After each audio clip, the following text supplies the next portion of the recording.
আমরা দেখতে পাচ্ছি বিশেষ করে যে আমাদের ঈশ্বরদীর যে এই ঘটনা সবাই জানেন, দেখছেন, যে মহিলা আপনার 8টি কুকুর ছানাকে বস্তায় ভরে পুকুরের মধ্যে পানিতে ডুবাইয়া মারছে, ঠিক না? জানেন নাই, দেখেন নাই? এটা শরীয়তের বিধান কি, আমাদের জন্য করণীয় কি, আমাদের জন্য বর্জনীয় কি, যে কাজটা হয়েছে জায়েজ না নাজায়েজ? এই কাজটুকু আমাদের নাজায়েজ হবে কিভাবে আর জায়েজ হবে কিভাবে, আমরা সেই বিষয় নিয়ে আজকে আমরা আলোচনা করব। শুধু এই মাখলুকের উপর না, প্রত্যেকটা মাখলুকের উপর আল্লাহ তাআলা বলেন, ইরহাম মান ফিল আরদ, তোমরা জমিনবাসীদের উপর রহম করো, তোমরা জমিনবাসীদের উপর ইহসান করো, ওদেরকে মায়ার নজরে ওদের দিকে তাকাও, ওদের সঙ্গে ভালো ব্যবহার করো। ওদের সঙ্গে খারাপ ব্যবহার করলে পরিণাম কি হবে আর ভালো ব্যবহার করলে পরিণাম কি হবে, আমরা তা আজকে জানার চেষ্টা করব ইনশাআল্লাহ। যে কুকুর, আল্লাহ তাআলা কুকুরের বিষয়ে কোরআনের মধ্যে আল্লাহ আলোচনা করছেন। আমরা জানি যে কুকুর একটা নিকৃষ্ট প্রাণী, ঠিক না? নিকৃষ্ট প্রাণী। বিড়াল বিড়াল কুকুরের মতন 4 পাও আছে, লেজও আছে, কুকুরের মতন লম্বা, কানও আছে, সবকিছু আছে। কুকুর গড়ে থাকে, কুকুর পালার মধ্যে নবীজি উৎসাহিত করেছেন, এই বিড়াল পালার মধ্যে উৎসাহিত করেছেন। আর কুকুর পালা নিষেধাজ্ঞা রয়েছে। কুকুর কেন সে নিকৃষ্ট হলো, এই বিষয়ে আমরা তার ইতিহাসটুকু আমরা যদি জানতে যাই, আল্লাহ পাক রব্বুল আলামিন যখন আদম আলাইহিস সালাতু ওয়াস সালামকে বানাইলেন, আদম আলা নবীনা আলাইহিস সালাতু ওয়াস সালামকে বানানোর পরে যখন তার দেহ বানাইলেন, দেহ বানানোর পর শয়তান ইবলিস সে আদমের চতুর্দিকে খালি ঘোরায়, কি করে? চতুর্দিকে খালি তওয়াফ করতেছে। শয়তান ইবলিস আদমকে দেখার পর তার ভিতরে জ্বালাওয়াতন শুরু হয়ে গেছে, কারণ আদম তো শয়তানের বিরোধিতা করবে। শয়তান আল্লাহ তাআলার গোলামি করে নাই, আল্লাহ তাআলার হুকুম মানে নাই। আল্লাহ পাক রব্বুল আলামিন হুকুম করেছিলেন যে তুমি সাজদা করো, সাজাদাল মালাইকাতু কুল্লুহুম আজমাউন, সমস্ত ফেরেশতারা সাজদা করলো, ইবলিস শয়তান সাজদা করে নাই। ইবলিস শয়তান যখন সাজদা করে নাই, শয়তান তো আল্লাহ তাআলার কথা অমান্য করছে, সে তো দুশমন হয়ে গেছে। শয়তান তো চাবে যার কারণে দুশমন হইলাম তাকে আমি লাঞ্ছিত অপমানিত করে দিব। আমাদের দেশে বলে না অনেকে, যারে আমি দেখতে পারি না তার চলনটাও বাঁকা। যাকে আমি দেখতে পারি না তার কি চলন বাঁকা। শয়তান তো আদমকে দেখতে পারে না, শয়তান কি করবে? শয়তানে তো মাথা খারাপ। শয়তান ঘৃণাবশত ঘৃণা করে হযরত আদম আলাইহিস সালাতু ওয়াস সালামের পেটের মধ্যে থুতু নিক্ষেপ করছে। কি নিক্ষেপ করছে? থুতু নিক্ষেপ করছে। দেখেন, আমরাও এই কাজটা অনেক সময় করে দিই, ধর অমুকের কথা বলো, তু সেপ দিলাম, আইডা লইতামই না, বুঝছেন? এমন হয় কি না হয় না? যখন বিষয়টা যখন আপনি আমার কাছে ঘৃণিত হয়ে যায়, তখনই আমরা থুতু দিয়ে আমরা এটা নিকৃষ্ট বলি। আর ওই ইবলিস শয়তান আদম আলাইহিস সালাতু ওয়াস সালামের পেটের মধ্যে থুতু নিক্ষেপ করছে। এই পেটের মধ্যে থুতু নিক্ষেপ করার পর শয়তান তো নাপাক, আল্লাহ পাক রব্বুল আলামিন পাক পবিত্র আদমকে বানাইলেন। আদম আলাইহিস সালাতু ওয়াস সালামের কাঠামো চলতেছে, কাজ চলতেছে, যখন থুতু নিক্ষেপ করলো, আল্লাহ তাআলা হযরত জিবরিল আলাইহিস সালাতু ওয়াস সালামকে ডাক দিয়া বললেন, ও জিবরিল, শয়তান যে জায়গায় আদমের পেটের মধ্যে থুতু নিক্ষেপ করছে, ওই থুতুর জায়গাটুকুর যে মাটি আছে, এই মাটিটা তুমি শরীর থেকে, তুমি পবিত্র দেহ থেকে তুমি নিক্ষেপ করে দাও অপবিত্র জায়গায়। কি আল্লাহ তাআলা কি করলেন? আদেশ করলেন যে আদমের পেটের মধ্যে থুতু নিক্ষেপ করলো, একদম প্লেন ছিল জায়গাটা। যখন আল্লাহ তাআলা অর্ডার দিলেন জিবরিল আলাইহিস সালাতু ওয়াস সালামকে, এই জায়গাটা নাভির জায়গাটা, এটা গর্ত কিনা গর্ত না, গর্ত কিসের কারণে হয়েছে? যে ইমাম শাফি রহমতুল্লাহ আলাইহি উনার কিতাবে উল্লেখ করেছেন, সনদবিহীন উল্লেখ করার কারণে অনেক মুফাসসিরিনে কেরাম তা গ্রহণ করেননি। তা আব্দুর রহমান সাফারি রহমতুল্লাহ আলাইহি নুজহাতুল মাজালিস কিতাবে দ্বিতীয় খণ্ডে উল্লেখ করেন যে এই কথাটা গ্রহণযোগ্য। আবার এই কথাটা আরেকটা রিওয়ায়াত আছে যে আব্দুর রহমান সাফারি রহমতুল্লাহ আলাইহি যখন শয়তানের এই কার্যক্রমগুলো তুইলা ধরলেন, যে আল্লাহ বলছেন জিবরিল আলাইহিস সালাতু ওয়াস সালামকে, জিবরিল তুমি মাটিটা তুমি নিক্ষেপ করে দাও, দূরে সরাইয়া দাও। যখন এই আদমের পেট থেকে মাটিটা সরাইয়া দেওয়া হইল, এই মাটিটা সরাইয়া দেওয়ার পর আদমের এই নাভিটা গর্ত হয়ে গেছে, পেটটা কি হয়ে গেছে? গর্ত হয়ে গেছে। এই গর্ত হওয়ার পর আল্লাহ তাআলা এখানে একটা সিস্টেম দিয়া দিলেন। প্রথমে কি ছিল? প্লেনই ছিল। যখন এই মাটিটা পালাইয়া দিলেন, নুজহাতুল মাজালিস কিতাবে আব্দুর রহমান সাফারি রহমতুল্লাহ আলাইহি উল্লেখ করেন যে যেই মাটিটা জিবরিল আলাইহিস সালাতু ওয়াস সালাম যে আদমের পেট থেকে শয়তান যে জায়গায় থুতু দিছিল, সেই জায়গাটা কুইদা যখন ফালাইয়া দিলেন, ওই নাপাক মাটি থেকে আল্লাহ তাআলা কুকুর বানাইলেন। কি বানাইলেন? কুকুর বানাইলেন। আল্লাহ তাআলা কুকুর বানাইলেন। এই কুকুর আর শয়তানের মধ্যে সম্পর্ক আছে ভালো। কুকুর শয়তানকে দেখে, কুকুর কি করে? শয়তানকে দেখে। দেখেন আজান যখন হয় তখন শয়তান কি করে? কুকুর খালি ঘেউ ঘেউ করতে থাকে। কুকুর কি করতে থাকে? ঘেউ ঘেউ করতে থাকে। এটার দ্বারা শয়তানকে সে তিরস্কার করে। কুকুর শয়তানকে তিরস্কার করতে থাকে যে তুমি তোমার বদমাশির কারণে আজকে আমি কুকুর হয়েছি, আল্লাহ আমাকে কুকুর বানাইছি। কুকুরের মধ্যে কিছু গুণ আছে, ভালো গুণ আছে, কুকুরের মধ্যে কিছু খারাপ গুণ আছে। এই ভালো গুণ খারাপ গুণ এই বিষয়ে আমরা পড়ে যাইতেছি যে কুকুর আল্লাহ তাআলা বানাইলেন। আবার ইসমাইল, ইমাম ইসমাইল হাক্কি রহমতুল্লাহ আলাইহি তাফসীরুল বায়ানের মধ্যে এই বিষয়টা উল্লেখ করেছেন যে আল্লাহ পাক রব্বুল আলামিন যখন আদম আলাইহিস সালাতু ওয়াস সালামকে বানাইলেন, আদম আর হাওয়াকে আল্লাহ তাআলা দুনিয়াতে পাঠাইবেন।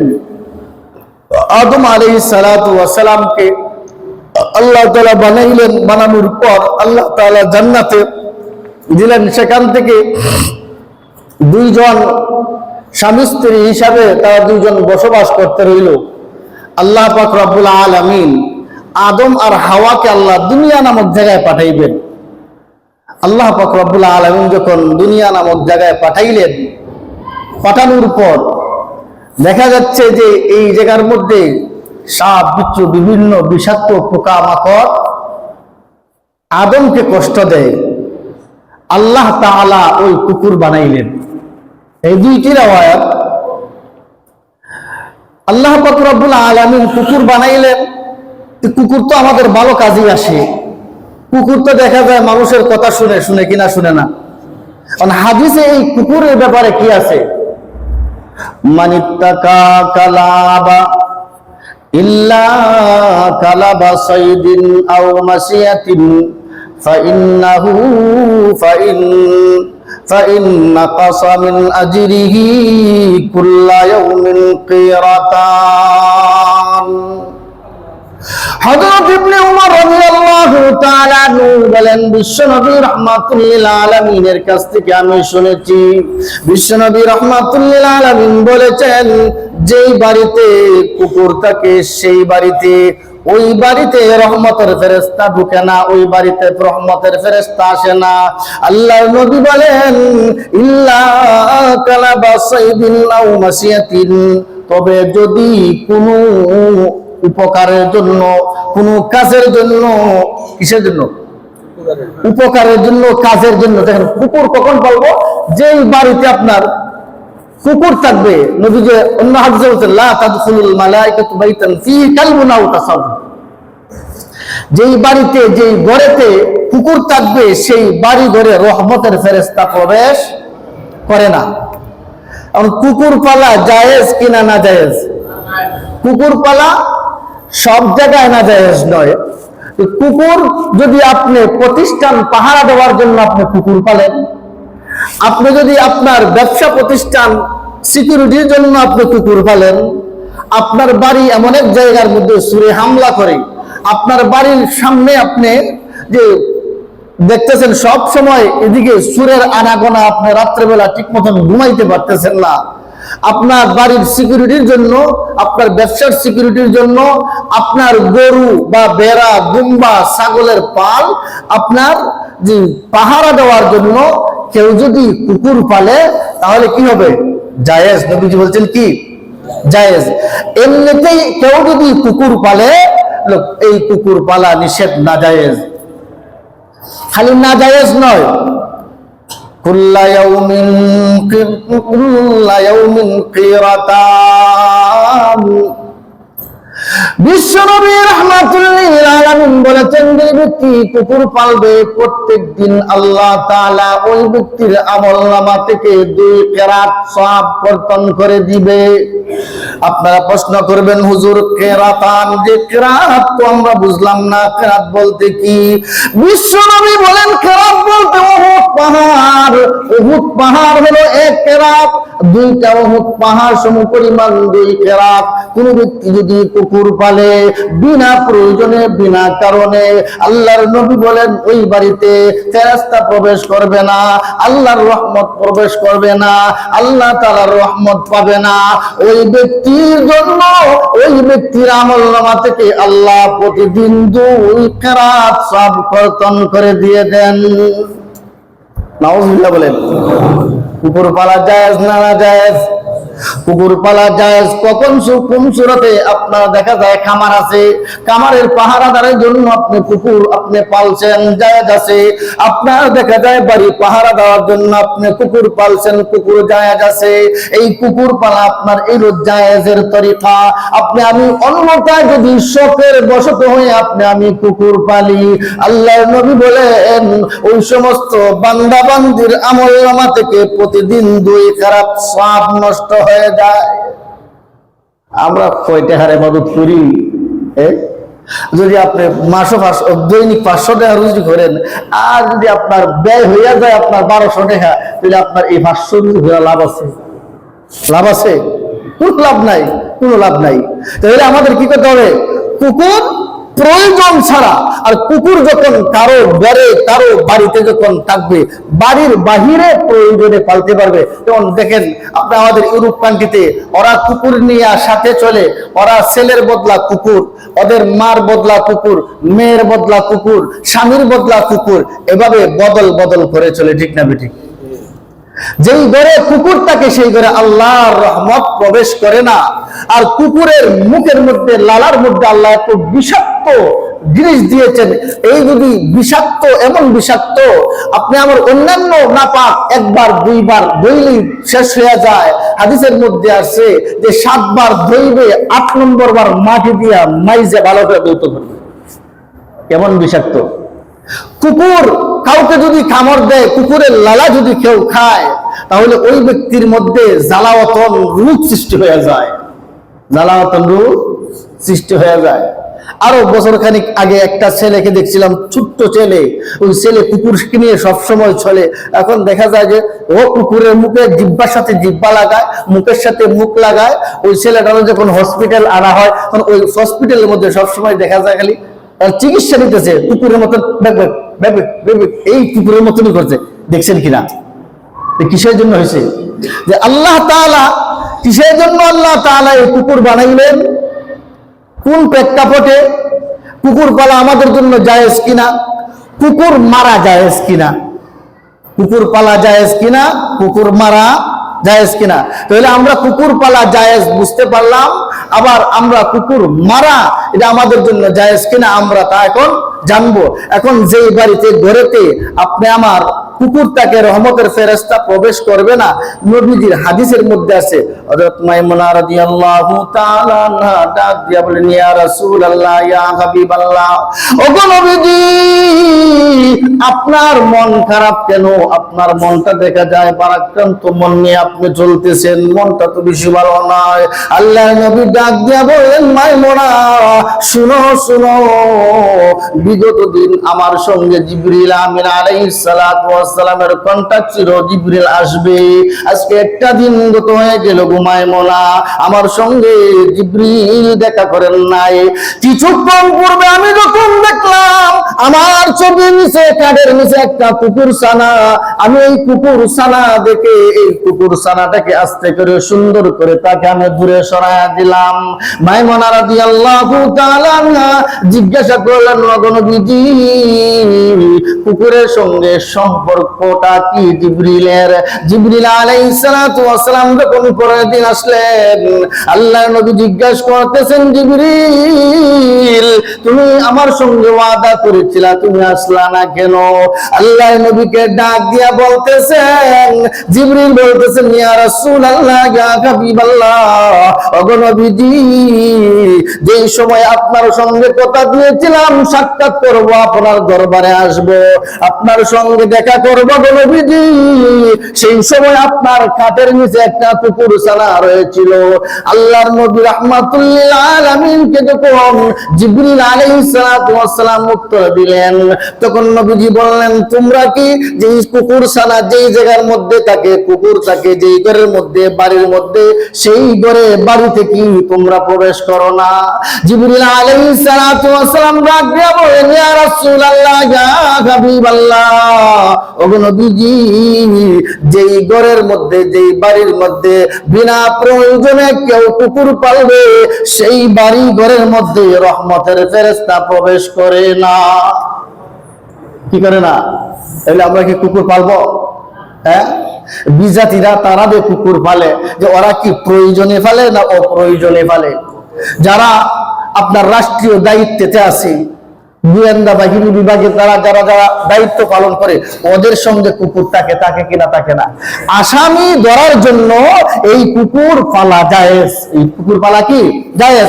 আপনার বাড়ির সিফটির জন্য, আপনার ব্যবসা প্রতিষ্ঠানের সিফটির জন্য আপনার কুকুর পালা জায়েজ। যে সর্বশত কেউ যদি কুকুর পালে, ওই কুকুর পালা না জায়েজ। আর ওই কুকুর থেকে আপনি আমার রোগ ব্যাধি আসতে পারে, আর ওই কুকুর যদি আপনি আমার বাড়িতে থাকে, আল্লাহর রহমত থেকে আপনি আমি দূরে থাকবো। কি থাকবো? দূরে থাকবো। দেখা যায় যে যত বড় লোক, যাদের টাকা পয়সা বেশি হয়, অনেক সময় দেখা যায় আমাদের এই রাস্তা দিয়ে অনেক ছোট ছোট বলে আমাদের বাবারে বাবা, এমন গাড়ির দামি প্রাইভেট গাড়ির মধ্যে যে কুকুর একটা লইয়া বসে, কুকুর মুখ বার করে বসে রয়েছে, এমন দেখেন না আপনারা? হ্যাঁ, যে যার যত টাকা হবে, ও যত আকাম কুকাম করতে পারে, সেই ভদ্রতা শিখলো। আমরা মনে করি সেই সবটাইতে যে ভদ্র, যে ছোট ছোট পোলাপান দেখা যায় বেড়াইতে আসে, ও দেখা যায় যে কুত্তা একটা খুলে লইয়া আসে, কুকুরের বাচ্চা একটা কি করে খুলে নিয়ে আসে। বুঝতে পারে নাই, না বোঝার কারণেই হইল ধর্মীয় অনুভূতি না থাকা, ধর্মীয় জ্ঞান না থাকা, ধর্মের সাথে সম্পর্ক না থাকার কারণে, সেই কারণেই এই অবস্থা হয়। যে কুকুরগুলো আপনি আমি পালি, যদি সেফটির জন্য আপনি আমার সিকিউরিটির কাজ করে, এই যদি হয়, তাহলে কুকুর পালা কি আছে? জায়েজ আছে। এই কুকুর নাপাক জায়গা থেকে তৈরি হয়েছে, আর কুকুর নাপাক জিনিস খায়। এখন আমি সামনে আগাই যে কুকুর মারা যায় কিনা। কুকুর যদি পাগল কুকুর হয়, মানুষের এলাকাতে মহল্লাতে কামড়ায়, তাহলে ওই কুকুর মারা জায়েজ আছে, ওই কুকুর মারা কি আছে। দেখা যায় ছোট ছোট পোলাপান পাইলে হামাদি ধরে, দেখা যায় ছাগল পাইলেই খামড়াইয়া ধরে, দেখা যায় বড় মানুষে পাইলেই কি দুর্ঘটনা ঘটানোর চেষ্টা করে। এই ধরনের পাগলা কুকুর যদি হয়, এদেরকে কি করতে পারবা, মারতে পারবা, ওদেরকে কি করতে পারবা, মারতে পারবা। তবে মারা দেওয়া পদ্ধতি হতে হবে সহজ পদ্ধতি। কি পদ্ধতি? সহজ পদ্ধতি। ওকে কষ্ট দিয়ে মারা যাবে না। কি দিয়ে মারা যাবে না? কষ্ট দিয়ে মারা যাবে না। কুরবানির ক্ষেত্রে দেখেন আল্লাহর নবী বলেছেন, যখন তোমরা কুরবানির পশু জবাই করো, তখন তোমরা দাঁড়ানো অস্ত্র দিয়ে তোমরা কি করো, জবাই করো। কেন? যে দাঁড়ানো অস্ত্র দিয়ে জবাই করলে তার কষ্ট কম হবে, জানটা অতি তাড়াতাড়ি বাহির হবে। এই জন্য আপনি আমার যদি কুকুর মারতে হয়, দেখেন আমার বোন, যে বোন নাম আর বলি না, আপনারা সবাই জানছেন যে এই বোন কুকুরের বাচ্চাকে, ছোট ছোট কুকুরের বাচ্চা, ওরা তো কোনো দোষ করে নাই। 8টা কুকুরের ছানাকে যে কুকুরের মধ্যে ফালাইয়া দিল, শেষ পর্যন্ত ধরা খাইলো, নিজের সন্তান বলল কি যে আমার মা এই কাম করছে। তাকে কি কোথায় নেওয়া হয়েছে? তাকে গ্রেফতার করা হয়েছে, প্রাণী সম্পদ থেকে তাকে গ্রেফতার করা হয়েছে। এই কুকুরের যে কুকুরনির কি অবস্থা হয়েছে, বাচ্চাটা মারা যাওয়ার পর এই কুকুরনি সারা এলাকাতে পাগলের মতন ঘুরতেছে, তার স্তনের মধ্যে দুধ পটপট করতেছে। প্রাণী সম্পদ থেকে তারা যখন একটা পদক্ষেপ নিল, নেওয়ার পর যে 2টা কুকুর ছানা, অন্য একজন বললো যে আমার বাড়িতে কুকুর আছে, আমি আমার 2টা বাচ্চা নিয়ে আসি। 2টা বাচ্চা নিয়ে আসার পর তার মুখের মধ্যে, শরীরের মধ্যে এই কুকুরনির দুধ গুলো লাগাই দিল। আসার পর দেখা যায় কুকুরনি নাক দিয়া শুনতেছে, সঙ্গে বুঝতেছে যে এটা আমার কিনা আমার না। দেখছেন যে বুঝে লাইতেছে যে এটা আমার গ্রান আমার বাচ্চার শরীরে আছে কিনা। আমরা বুঝতে পারি কিনা পারি না? হ্যাঁ, যে দেখেন যে আপনার গেঞ্জি কোনটা আর আপনার বাড়ির গেঞ্জি কোনটা, আপনার গেঞ্জি কোনটা আপনার বাবার গেঞ্জি কোনটা। আপনার ছোটবেলা আমরা অনেক সময় অনেকগুলো ফেরে থাকি যে বাবা বলতেছে যে ঘাট পারে গেছে, এই আমার গেঞ্জিটা নিয়ে আইগা। এখন দেখা যায় বড় ভাইয়ের গেঞ্জি ও বাপের গেঞ্জি ও, এখন 2 গেঞ্জি একই গেঞ্জি। এখন আমরা করি কি, দেখা যায় বাপের গন্ধ একটা, বাড়ির গন্ধ আরেকটা। বাপের গ্রাম শোনা ধরি, এই যে আমার বাপের গেঞ্জি, ঠিক না? এটা গ্রাম আছে শরীরের মধ্যে। যে কুকুরের যে বাচ্চাগুলো, যে কুকুর বুঝতেছে যে এটা আমার না আমার না, যে ওরা বোঝানোর জন্য এই কুকুর দুধ বের করে তার এই বাচ্চাগুলোর মুখের মধ্যে, শরীরের মধ্যে লাগাই দেওয়ার পর সে মোটামুটি একটা আত্মবিশ্বাস নিলে, যা ঠিক আছে কোনো মতে এরা খামটা সারা দিয়ে, তারপর তার তো ওগুলো দুধের স্তনগুলো পটপট করতেছে, দুধ বাহির হয়ে যাবে। এই ধরনের কাজ করা নাজায়েজ। কারণ কুকুরের খেদমত করে বেশ্যা মহিলা পর্যন্ত আল্লাহ তাআলার জান্নাত পেয়ে গেছে। ঠিক আছে, ঠিক। কারণ অযথা কোনো প্রাণীকে মারতে নয়। বুখারীর হাদিস, বনী ইসরাইলের এক মহিলা, সে সব সময় গুনাহের কাজের মধ্যে লিপ্ত। একটা কুকুর কুয়ার পাড়ের মধ্যে সে হাঁপাইতেছে যে কি করবে। এখন এই কুকুরের অবস্থা দেখে তার পায়ের মোজা খুলে এই কুয়া থেকে পানি পান করায় দিল কুকুরটাকে। এই কুকুরটা সুস্থ হয়ে গেল। যে আল্লাহ তাআলার মাখলুক, আল্লাহ তাআলা সৃষ্টি করেছেন কুকুরটাকে। কে সৃষ্টি করছেন? আল্লাহ তাআলা সৃষ্টি করছেন। যে আল্লাহ তাআলার সৃষ্টির প্রতি দয়ার দরুন আল্লাহ তাআলা ওই বান্দিকে আল্লাহ তাআলা যে জান্নাতের ঘোষণা করে দিলেন। যে কুকুরকে, কেউ কুকুরকে মাইরা জাহান্নামে যায়, আবার কেউ কুকুরের খেদমতের কারণে কোথায় যায়, আবার জান্নাতি হয়ে যায়। আপনার যে কোনো পশু আপনি আমার যদি ক্ষতি করে, তাকে যদি আপস পাবে, তাকে যদি সরাইয়া দেওয়া যায়, সরাইয়া দেব অহেতুক ভাবে। দেখেন আমরা অনেক সময় দেখা যায় যে অনেক সময় গাড়ি উঠাইয়া দেয়, অনেক সময় হাতে লাঠি আছে, কুকুর ঘুমাইতেছে, এই কুকুরটার পিঠটার মধ্যে ঠাস করে বাড়ি মাইরা দেয়। আপনি আমি যদি রাস্তার মধ্যে বা একটা সাইডে বা যে কোনো একটা চেয়ারের মধ্যে বসে বসে ঘুমায়, আর যদি ঠাস করে একটা পিঠটার মধ্যে বাড়িটা মাইরা দেয়, তাহলে কেমন হইব? কেমন লাগবে? ওরে কি ছাড়বেন না ধরবেন? একা না আরো লইয়া, আরো সাথে নিয়ে ধরবেন? বান্ডা করছে কি, হ্যাঁ এই লোকটা ঘুমাই গেছে, এই লোকটার মাথার মধ্যে বাড়ি দিচ্ছে। আপনি যেমন ভাবে চেয়ারে বসে রইলেন, দোকানে বসে রইলেন, একটা গাছের নিচে বসে রইলেন, বসে বসে জিম পারতেছেন, ঘুমাইতেছেন, আপনার শরীরে আঘাত করলে যেমন ব্যথা পান, ঠিক তদ্রুপ ভাবে একটা প্রাণী যখন যে সে যখন রিল্যাক্সে চলতে থাকে, আপনি যখন তাকে আঘাত করেন, ওই আঘাতের কারণে সে আল্লাহ তাআলার কাছে বদদুয়া করে, বদদুয়া কবুল হয়ে যায়। আর যার উপরে প্রাণীগুলোর বদদুয়া পড়ে যায়, ওই ব্যক্তির দুনিয়া ও আখিরাত বরবাদ হয়ে যায়। প্রাণীদের দোয়া আল্লাহ তাআলার দরবারে কবুল হয়। এই জন্য আপনারা আমি খুব সতর্কতার সাথে চলবো। আমরা অনেক সময় রাস্তায় গিয়ে যখন চলাফেরা করি, যে রাস্তার হাঁটি আর পাতাগুলো ছিঁড়ি, কি করি? পাতাগুলো ছিঁড়ি। যে কাজগুলো কে করবে? মুসলমানের প্রত্যেকটা কাজ ইবাদতের মধ্যে গণ্য। মুসলমানের প্রত্যেকটি কাজ এর মধ্যে গণ্য, ইবাদতের মধ্যে গণ্য। আপনি আমার ইবাদত, যে মাখলুকের প্রতি আপনি আমার রহম করতে হবে, দয়া দেখাইতে হবে। আল্লাহ পাক রব্বুল আলামিনের সৃষ্টি, আল্লাহ তাআলা সৃষ্টি করেছেন, এই মাখলুকগুলোর প্রতি আপনি আমি যদি দয়া না করি, তাহলে আপনি আমি জালিমের মধ্যে অন্তর্ভুক্ত হয়ে যাই। খালি মানুষকে মারলে আপনি জালিম হলেন না। আপনি আমার ঘরের সামনে দেখা যায় পিঁপড়া, অভাব নাই। যে পিঁপড়ায় কামড়াইলে আপনার শরীর ব্যথা হবে, জ্বর উঠবে, এই ধরনের পিঁপড়া যদি আমি যদি আফসাকে যদি বিদায় করতে পারি, পেরে দিলাম। আর যদি না হয়, যদি মারার প্রয়োজন হয়, মারবো। যে সাপের মতন চলে কিনা? চলে না। যখন সাপকে আমি যখন আঘাত করি, তখন সাপে কিন্তু কটকেরা কামড় দেয়। প্রত্যেকটা প্রাণীর ক্ষেত্রে, প্রত্যেকটা মানুষের ক্ষেত্রে, আপনি আমার গাছপালা, আমরা কি বুঝতেছি এগুলা কি প্রাণ নাই? এগুলা প্রাণ আছে। প্রত্যেকটা মাখলুক আল্লাহ তাআলার ইবাদত করে। প্রত্যেকটা মাখলুক কি করে? আল্লাহ তাআলার ইবাদত করে। যে প্রাণীর মধ্যে সবচাইতে নিকৃষ্ট প্রাণী হলো কি? কুকুর। আর আমরা এই কুকুর বলে মানুষদেরকে আমরা আবার কি করি? গালি দেই কিনা? দিই না। কারণ এটা নিকৃষ্ট পদার্থ দিয়ে, নিকৃষ্ট মাটি দিয়ে, নাপাক মাটি দিয়ে আল্লাহ কুকুরকে বানাইলেন। আর ওই নাপাক মাটি থেকে যে কুকুর হইল, আর উৎকৃষ্ট মানুষ, আশরাফুল মাখলুকাত, সৃষ্টির সেরা জাতি, আমরা ওই মানুষটাকে গালি দেই, কুকুরের বাচ্চা হয়ে গালি দেই কিনা? দিই না। হ্যাঁ, এই ধরনের গালি দেওয়া নিষেধ, কবিরা গুনাহ। ওগুলা কি? কবিরা গুনাহ। এই ধরনের গুনাহ থেকে আমাদের বাঁচতে হবে। যে কুকুর বলে কাউকে গালি দেওয়া, কুকুরের বাচ্চা বলে কাউকে গালি দেওয়া, আল্লাহ বলছেন উলাইকা কাল আনআম বাল হুম আদাল। মহান রব্বুল আলামিন মানব দানবকে আল্লাহ জাহান্নামের আগুনে জ্বালাইবে। কখন আল্লাহ জানাইবে? আল্লাহ যখন ওদেরকে জাহান্নামের আগুনে জ্বালাইবে, আল্লাহ তাআলার হুকুম যখন লঙ্ঘন করবে। আল্লাহ তাআলার হুকুম কিভাবে লঙ্ঘন করবে? আল্লাহ কান দিয়েছে, আল্লাহ তাআলার বরত্বর ঘোষণা শুনে নাই। আল্লাহ তাআলা হাত দিয়েছে, আল্লাহ তাআলার সঠিক হুকুম হাত দ্বারা পালন করে নাই। আল্লাহ তাআলা পা দিয়েছে, পা দিয়ে আল্লাহ তাআলার হুকুম সঠিকভাবে আদায় করে নাই। যখন সব কিছু ওভারটেক করে চলবে, আল্লাহ বলেন উলাইকা কাল আনআম বাল হুম আদাল উলাইকা হুমুল গাফিলুন।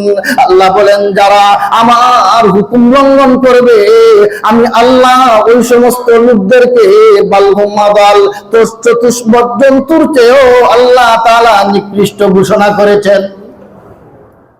আল্লাহ তাআলা কি করেছেন? নিকৃষ্ট ঘোষণা করেছেন।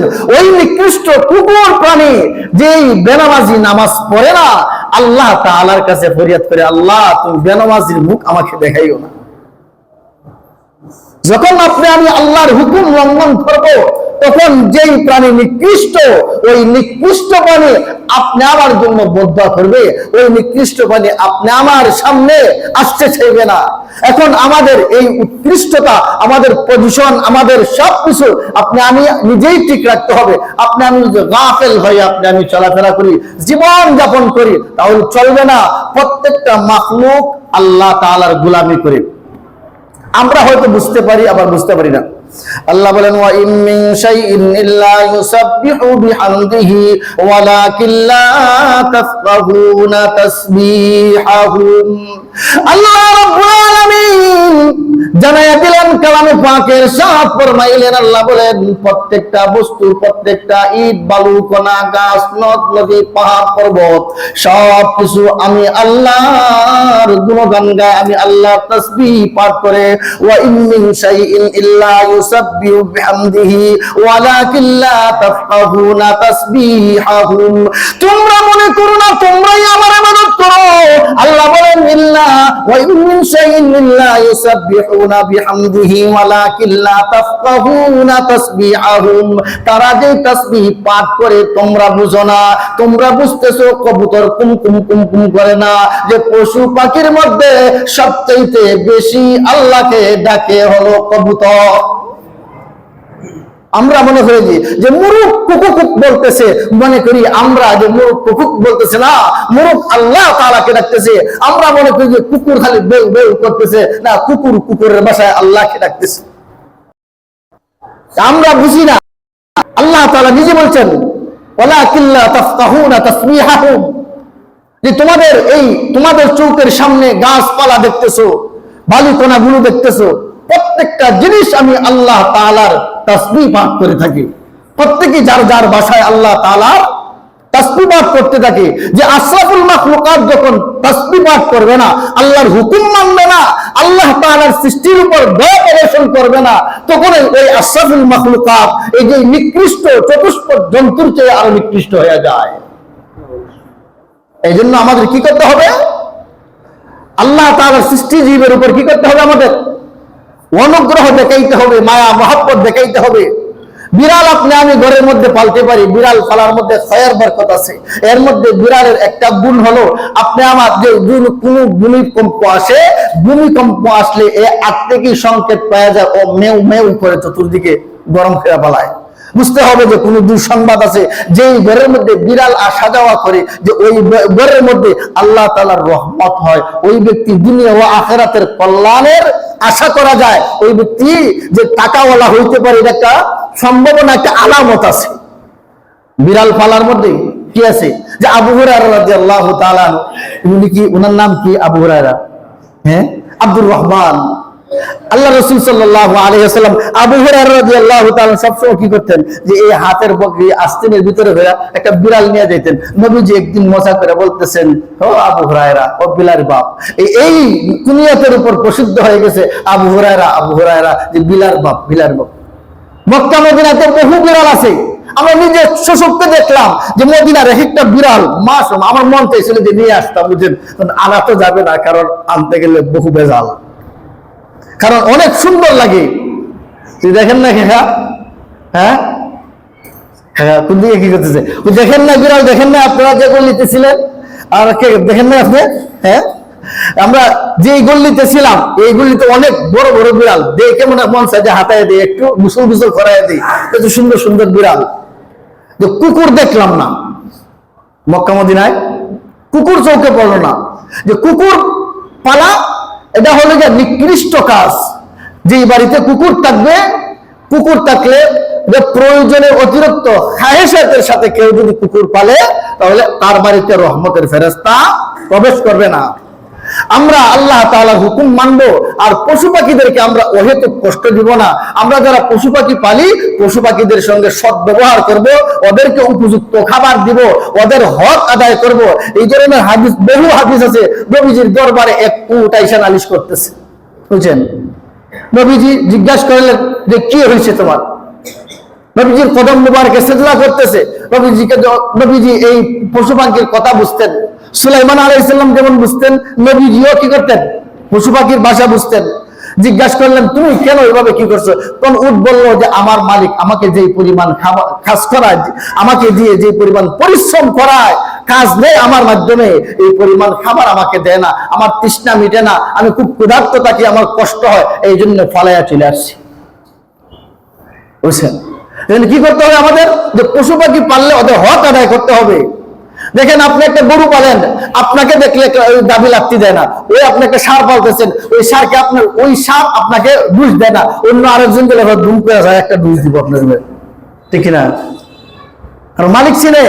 আপনাকে দেখলেই হয়তো মাথা ঘুরে এবং ফুটফুট করবো, আপনাকে দেখলেই কিছু একটা চাইতেছে, বুঝবেন সে তো বাধা অবস্থায়, কারণ সে পানি চাইতেছে অথবা খাবার চাইতেছে। আপনি যখন দিবেন ওই সমস্ত প্রাণী যখন দোয়া করবে, আল্লাহ তাআলা যে দোয়াগুলো কবুল করে নেয়, আপনার মাল আওলাদের মধ্যে ইহকাল পরকাল আল্লাহ তাআলা কল্যাণময় করে দিবে। এজন্য আমরা যে মানুষের প্রতি তো দয়া করবই, আমরা অহেতুকভাবে কোনো কি করব না, কোন প্রাণী আল্লাহ তাআলা সৃষ্টিজীবের উপর কি জুলুম করব না, আমরা জালিমের অন্তর্ভুক্ত যাতে না হই, এদিকে আমরা খেয়াল রাখবো। আল্লাহ তাআলা আমাদের সকলকে যে আলোচনা করলাম, আমাদেরকে আলোচনার উপর আমল করার তৌফিক দান করুক। ওয়া আখিরু দাওয়ানা আলহামদুলিল্লাহি রাব্বিল আলামিন।